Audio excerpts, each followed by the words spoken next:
Hello' বন্ধুসকল, পোনপ্ৰথমতে মোৰ YouTube চেনেলটিলৈ আপোনালোক সকলোকে স্বাগতম জনাইছোঁ। আশা কৰোঁ আপোনালোক সকলোৱে ভালে আছে। বৰ্তমান মোৰো ভালেই দিয়ক। আৰু এইপিনে দেখিছে নহয়, গাহৰি মাংস অকণমান নিমখ দি বইল কৰি ল'লোঁ। আৰু পানীটো পেলাই দিব দেই, এই বইল কৰা পানীটো। তাৰপিছতে কুকাৰ এটাত পানী অকণমান ল'ব।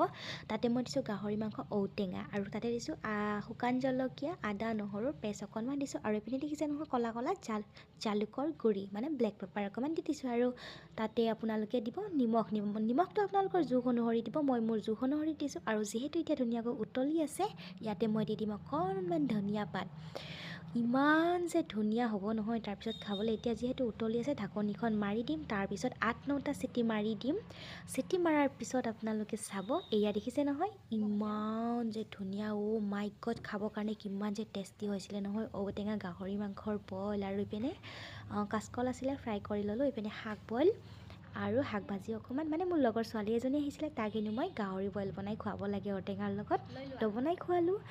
আৰু আপোনালোকেও ট্ৰাই কৰি চাব পাৰে। দেখিছে নহয়, দেখিয়ে নিশ্চয় গম পাইছে খাবলৈ কিমান টেষ্টি হ'ব। তো মোৰ নেক্সট ভিডিঅ' পাই থাকিবলৈ আপোনালোক চেনেলটো ছাবস্ক্ৰাইব কৰি